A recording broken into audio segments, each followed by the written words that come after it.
York property market. Historic charm meets investment demand.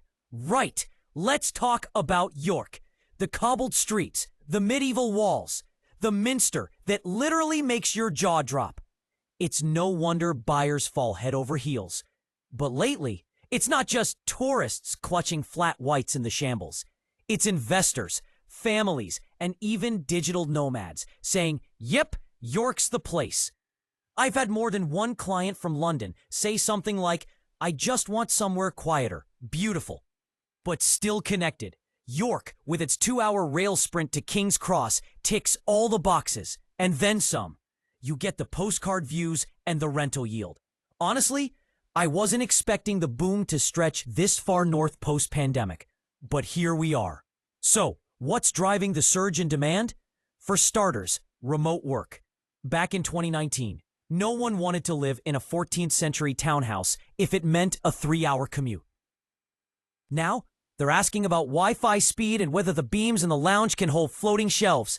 Plus, York schools are top tier. I had a buyer from Surrey move just for Bootham School, and they didn't blink at a £900 price tag. Better than paying $25K a year in fees, they joked. Half-joked. Oh, and let's not forget the city's university.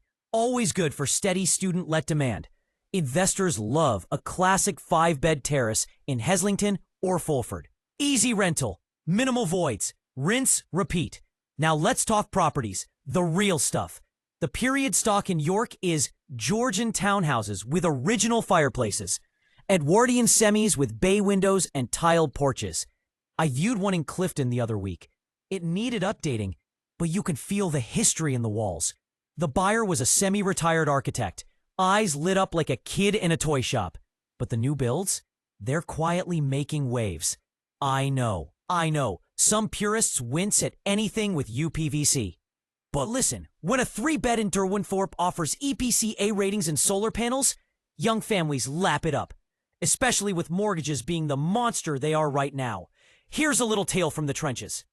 A couple from Manchester, both freelancers, wanted a quieter base and stumbled on a converted chapel just outside York in Acomb. The place? Stone exterior, vaulted ceilings, underfloor heating. They hesitated. Is this too far from things? They asked. I told them, get a bike and a flask. You'll be in the center in 12 minutes. They bought it that week. Let's not skip over investment opportunities. HMOs are hot, like seriously hot. But you've got to know the local regs. York's council are clamping down, so Article 4 areas are a no-go without planning. That said, the returns? Still solid. I've seen 10% gross in the right pockets. Shortlets? Growing, but competitive. The holiday market exploded after COVID. Charming cottages in Bishopthorpe or quirky flats near the city walls. Instant bookings on Airbnb. One landlord I know blocks out York Races Week and charges triple. Smart, eh? What about the flip side? Affordability is an issue. Prices have climbed, up 23% since 2020. Not crazy compared to the Southeast, but enough to make first-time buyers gulp. That said, shared ownership schemes and help to buy, still active on some developments, are keeping hope alive. Also, stock is tight. Properties don't linger.